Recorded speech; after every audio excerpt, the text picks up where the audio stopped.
Inside Mississippi JUCO Football is brought to you by HeritageProperties.com. More information on 1, 2, and 3 bedroom apartments can be found at HeritageProperties.com. By the MACJC, the toughest league in America.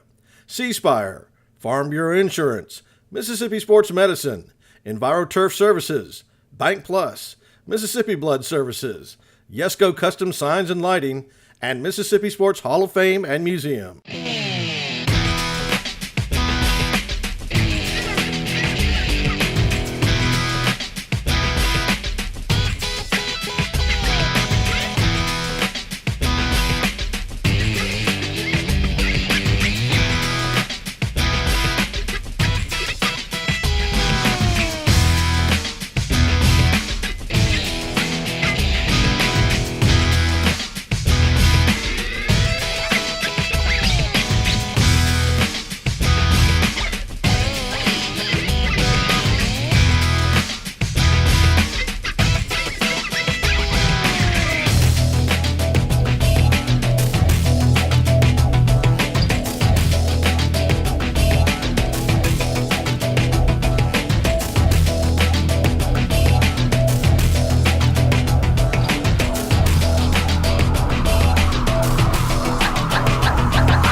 Good evening and welcome into another edition of Inside Mississippi JUCO Football, brought to you by HeritageProperties.com. I'm Aslan Hodges. We come to you from inside the Mississippi Sports Hall of Fame and Museum, showcasing Mississippi Junior and Community College's athletic superiority, academic prowess, and strong economic impact to the entire state of Mississippi. Now, heading into game action last week, there were 3 nationally ranked teams residing in the MACJC. Checking in at number 12, the Colin Wolves. Mississippi Gulf Coast ranked number 7, and the number 1 team in the land continues to be the defending national champions, the boys from Scuba, the East Mississippi Lions. Now this year, we're showing you highlights of all 7 games from across the toughest league in all of America. Tonight we begin down in Weston, where there was a whole lot on the line for both the Jones County Junior College Bobcats and the Colin Wolves. The winner of this one would advance to the playoffs, and a win by Colin, that would give them the South Division Championship. As for the loser, well, their season would come to an end. Let's start off tonight with some highlights from Mike Frazier.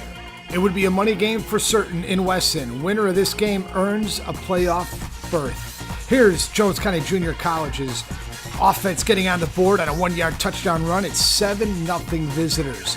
Colin answers with their short yardage package, touchdown Wolfpack, and we are tied at 7. Boy, look at the arm strength again here on quarterback Kenny Coleman for the Bobcats. Launches a bomb. It's a goal pattern down the sideline. 51 yards. Touchdown Bobcats, and they're up 14-7. Colin would answer on the ground. Right here, LeKendrick Lee going to take this one right up Park Avenue, 25 yards out for the score. We are knotted at 14. Look at this. Little underneath screen here. DeLance Turner has it, and he is off to Pater. 22 yards for the touchdown. Boy, great blocking by the Wolfpack, and they lead at 21-14. You want defense? One of the best interceptions you'll see all season. That's Arthur Millette with a one-handed pick. Wow, what a play by Arthur Millette. Colin now on the move. Here's a 9-yard touchdown strike here. That would count for another 7. And suddenly the Wolfpack up 31-14. Bobcats ain't done. Here's Coleman, who threw for 429 against Hines, one of the top passers in the league. Look at that bomb off the frame of that arm. From the launch pad, he connects for 43 yards. Touchdown, Jones County Junior College. They're coming back. But Fitzwater would get the knockout punch here. 17 yards to the Mississippi State commit Donald Gray, and Colin wins the South Division, punches a playoff ticket, and they will host Northwest. They knock off the Bobcats 40-28. Let's go to Clarksdale, and there the Coahoma Tigers are, and man, did they come to ball tonight against Northwest. Rangers need a win in this game to clinch the number 2 seed out of the North. And the Rangers would get it going.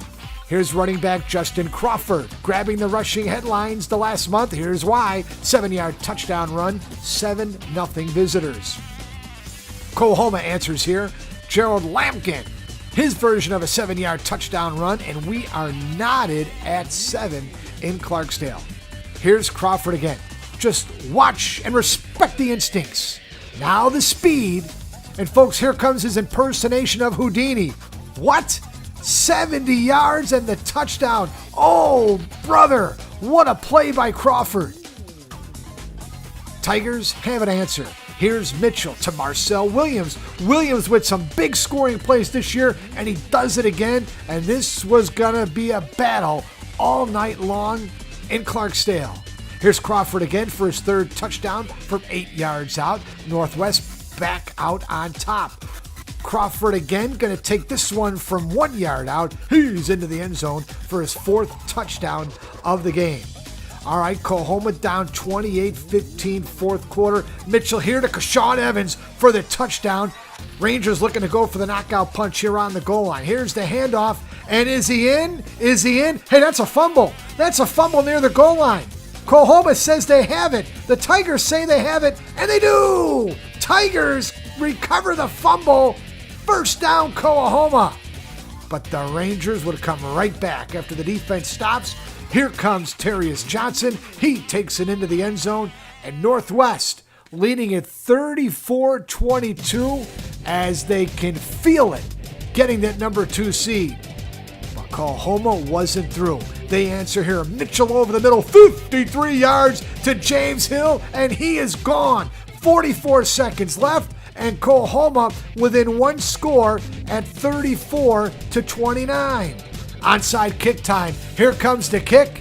Loose football. The Tigers did touch it before the 10-yard mark.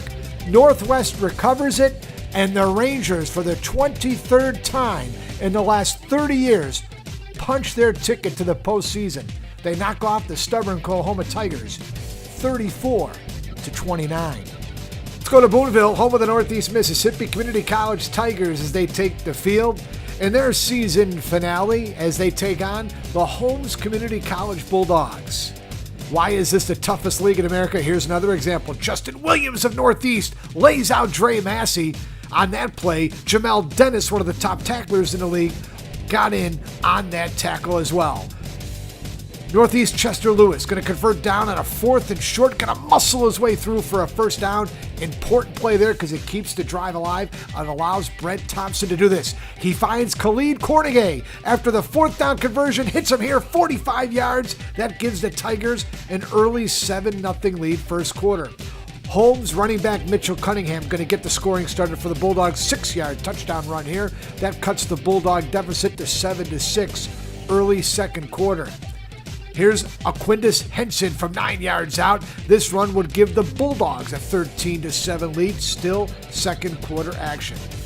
Aquindus Henson again, 1-yard touchdown run. He'd rush it 15 times for 108 yards, 2 scores, 20-7 Bulldogs. Tigers come clawing back. Brent Thompson hands the ball off here to wide receiver Levante Smith. He tosses it 16 yards to Joe Horn Jr. Razzle dazzle, touchdown Tigers. 20-14 late second quarter. Boy, be happy about that one, guys. What a play. Well designed, well executed by the Tigers. Here's Marcus Robinson, the Ole Miss commit, recording a sack here to stymie a Holmes drive. This is his last game in a Northeast uniform.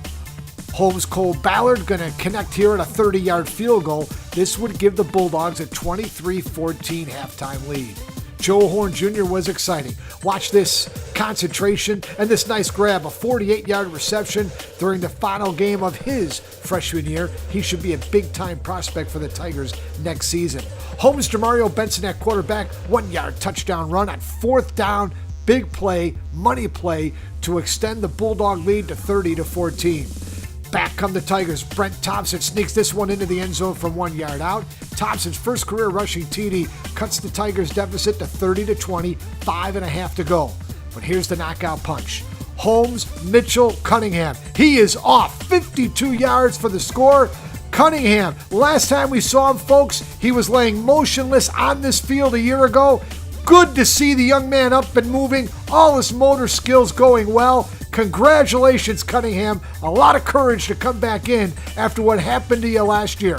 Holmes Community College wins this one on the road at Northeast, 37-20. To Scuba we go, That's where the number one team in the land resides, the East Mississippi Community College Lions, as they take on Mississippi Delta.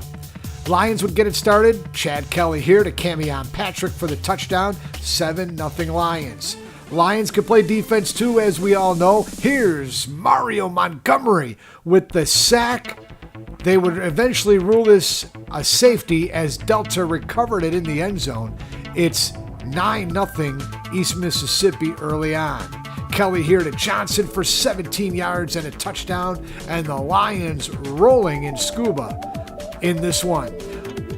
Defense, the Lions can play. Here's William Lloyd with a tackle for loss. And if you go the other side of the ball and try to run it that way, you run into Demetrius Kane as he's able to stymie the Mississippi Delta running back. Hey, Delta with some good players as well. Look at Cortez Harris going to get in on the act as he catches up with Kelly and drops him in the backfield. Lorenzo Phillips and LSU bounce back. He recovers this fumble on the miscue, takes it into the end zone, and the Lions rolling again out in scuba.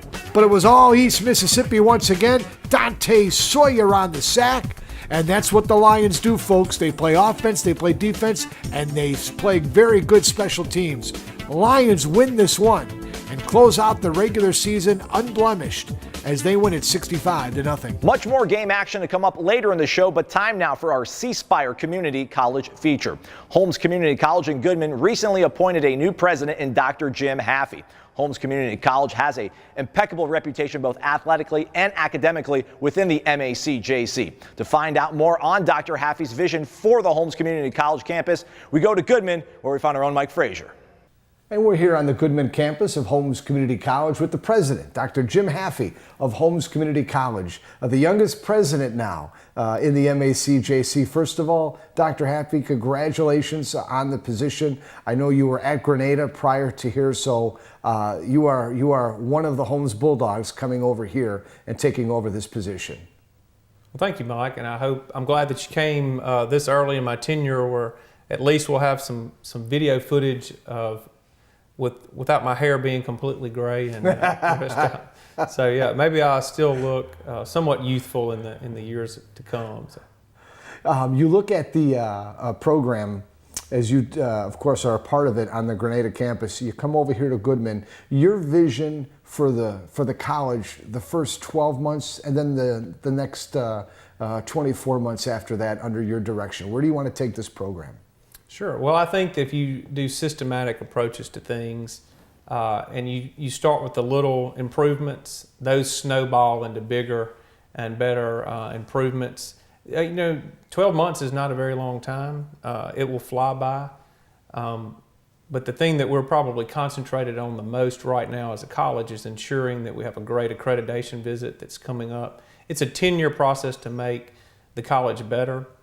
And if you're very prepared for a visit like that, then overall your college is in excellent shape, because it's strategic planning, it's things from maintenance all the way up to your nursing and medical departments, all the way through your vice presidents, and it's just a process of continuous improvement. Phi Theta Kappa has been a hallmark of success for Holmes Community College over the many, many years. I know that's something you are really, really behind and want to talk about. Yes, I was fortunate enough. I did not know that much about Phi Theta Kappa as a student, but it has a special place in my heart. It's a National Honor Society that's recognized globally for community colleges. And I was fortunate enough as a student at Holmes to have an advisor come to me and talk to me about Phi Theta Kappa. And what it meant for me was it was the opportunity to meet good scholarly people, but then it was able to transfer to a university, to Mississippi State, and I was able to go almost tuition free, and so it helped me get through college without a lot of extra loans and student loan debt. But more importantly, it just gave me a lot of confidence coming from a small school in high school and coming here and getting acclimated to the college process. But it gave me confidence to compete.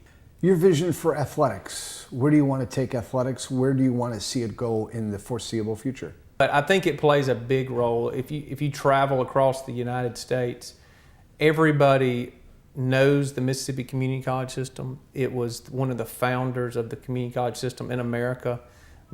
All community college systems in other states were based on the Mississippi model. And one thing that they're very envious of is the relationship that we have with athletics and activities, because most community colleges in Texas or Tennessee or all over the country, they don't have the athletic programs and the student engagement that we have. And so when they come for visits from other schools, they'll say, wow, y'all really have the entire college experience right here for your students. We have 3 campuses, so we really offer just about anything that a student may want. Holmes Community College continues to be a force within its districts educating Mississippians. And athletically, they recently witnessed one of their own, former Bulldog and Seattle Seahawk offensive lineman Walter Jones, becoming inducted into the Pro Football Hall of Fame this past summer. Let's get back to more game highlights and Mike Frazier. And to Raymond we go. It's homecoming for the Hines Eagles as they take on the Southwest Bears, a long-standing rival in the MACJC. Eagles will get the scoring started. Quarterback James Summers, option keep here. He takes it in from 7 yards out. It's 7-0 Eagles. SMCC would answer. D'Angelo Ballard going to roll and throw, and he hits Clifford Fernandez for the touchdown. We are tied at 7. Back come the Eagles. Here's James Dixon. What a tough customer for Hines all season long. 3-yard touchdown run. It's 14-7 Hines. Here's another tough customer in the MACJC. It's running back Chris Jones for Southwest. He's off for 53 yards as he navigates his way to Pater. Folks, he'd rush it for 981 yards this year and only in 8 games. Back comes Dixon. Bam! Through the hole. He's off to give the Eagles a 21-14 lead. He'd rush it 19 times for 132 yards in the contest. Summers, again, on the move. 6 more here. He'd rush this one in for the score. He'd rush it for 1,002 yards this season and throw it for over 1,300 yards as a Hines quarterback. Back come the Bears. 4th quarter now. Chris Jones takes it in from 1 yard out. It's back to a 1-score game. Okay, inside of a minute to go. Bears on the move. They need a score.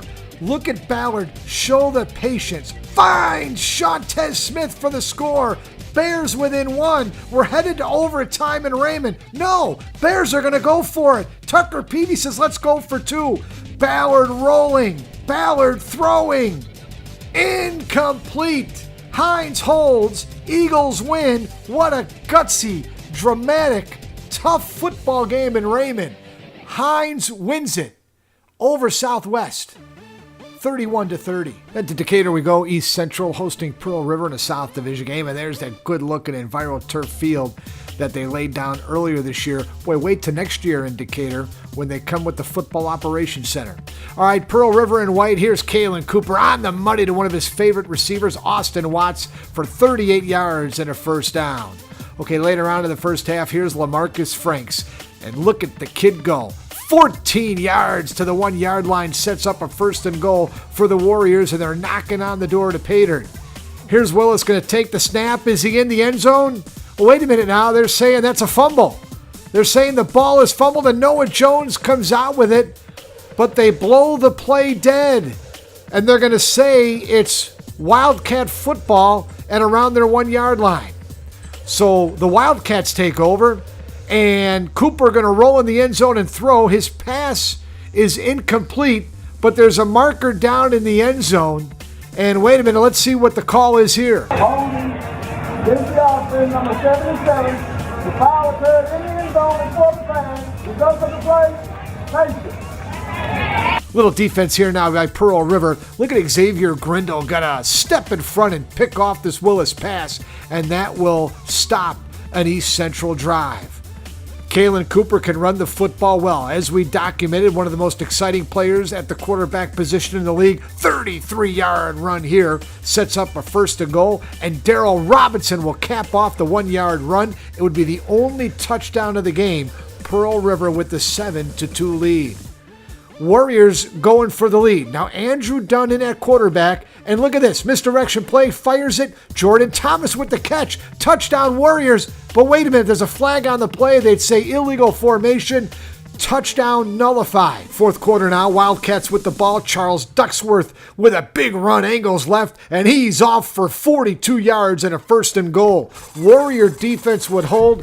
Javon Detto out, and he knocks through a 35-yard field goal. It's 10-2 Pearl River, and they would hang on. They get in a victory formation here, and the Wildcats get the win against East Central.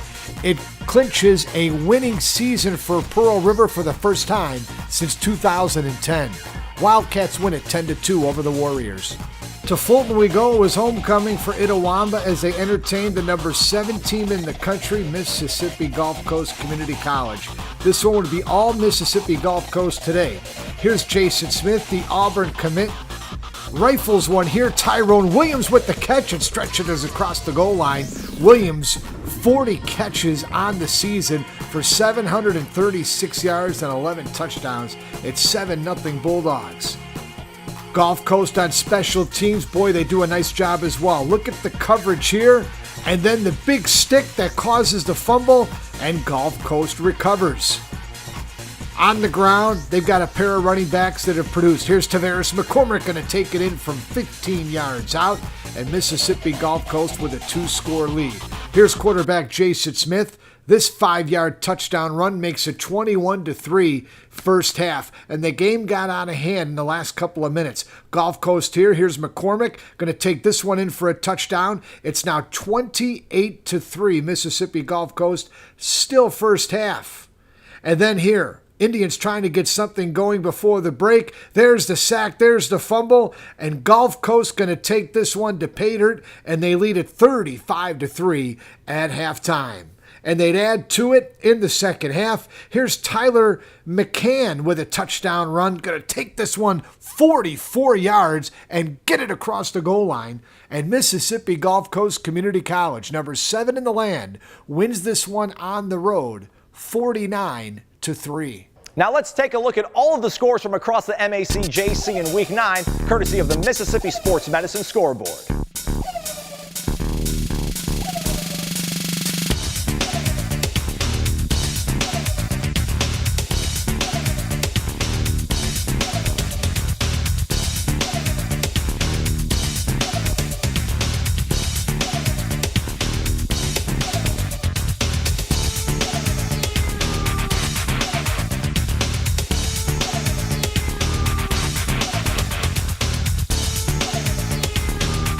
After 9 weeks of game action, here's a look at the standings in the toughest league in all of America.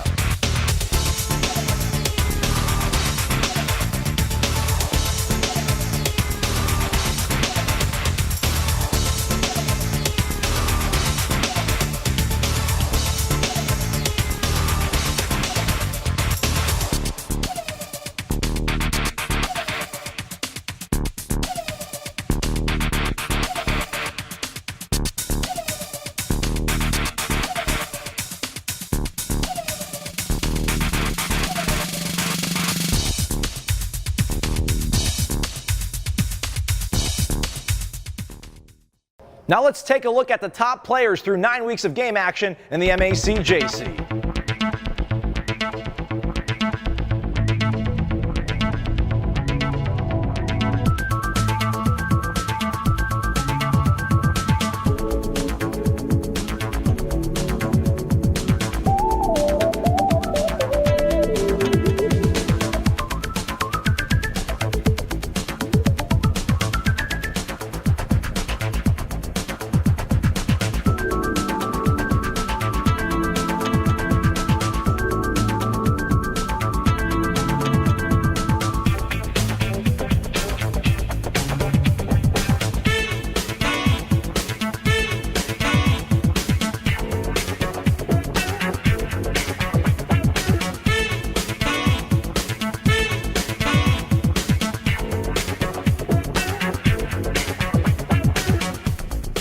This Saturday, the MACJC playoffs begin. At 2 p.m., Mississippi Gulf Coast plays number 1 East Mississippi. Then at 3 p.m., Northwest Mississippi Community College plays down in Weston at Co-Lin. For more information on those playoff matchups and other MACJC news and information like stats, scores, and headline news, you can find that at jucoweekly.org. Thank you so much for watching another edition of Inside Mississippi JUCO Football, brought to you by HeritageProperties.com. On behalf of Mike Frazier and the rest of the JUCO Weekly team, I'm Aslan Hodges. We say goodnight from inside the Mississippi Sports Hall of Fame and Museum with a look at some of the best photos from Week 9 and the toughest league in all of America.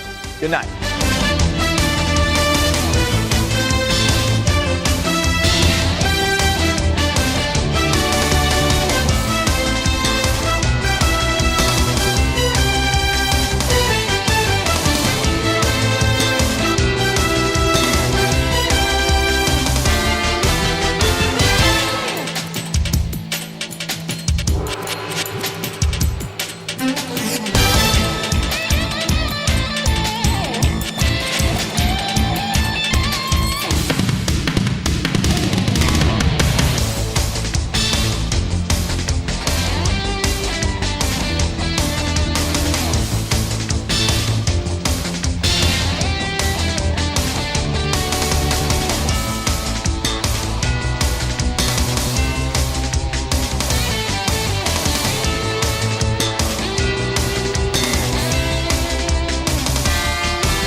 Inside Mississippi JUCO Football is brought to you by HeritageProperties.com. More information on 1, 2, and 3 bedroom apartments can be found at HeritageProperties.com. By the MACJC, the toughest league in America. C-Spire, Farm Bureau Insurance, Mississippi Sports Medicine, EnviroTurf Services, Bank Plus, Mississippi Blood Services, Yesco Custom Signs and Lighting, and Mississippi Sports Hall of Fame and Museum.